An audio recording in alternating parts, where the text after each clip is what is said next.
4 বছর আগে 2021 সালে আফগানিস্তানের শাসন ক্ষমতা দখল করে নিয়েছিল তালেবানরা।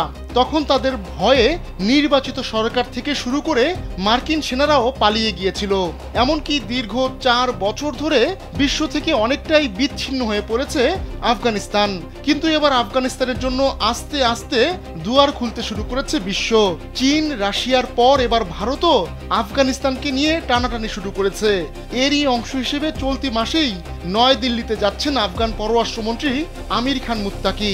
তার উপর থাকা ভ্রমণ নিষেধাজ্ঞা জাতিসংঘের নিরাপত্তা পরিষদের কমিটি সাময়িকভাবে তুলে নেওয়ার পর মুত্তাকির ভারত সফরের পথ খুলে যায়। এর মাধ্যমে তিনিই হবেন প্রথম কোনো জ্যেষ্ঠ তালেবান কর্মকর্তা যিনি 2021 সালে আফগানিস্তানে পট পরিবর্তনের পর ভারত যাচ্ছেন। আফগানিস্তানের পররাষ্ট্র মন্ত্রণালয় জানিয়েছে আগামী 7 অক্টোবর মস্কো সামিটে যোগ দেবেন মুত্তাকি। এরপর তিনি ভারত সফর করবেন। ওই সামিটে চীন, ভারত, ইরান ও মধ্য এশিয়ার বিভিন্ন দেশের প্রতিনিধিরা থাকবেন। এর আগে মুত্তাকির উপর নিষেধাজ্ঞা তুলে নেওয়ায় 9 থেকে 16 অক্টোবরের ভেতর তার নয়াদিল্লি সফরের রাস্তা উন্মুক্ত হয়।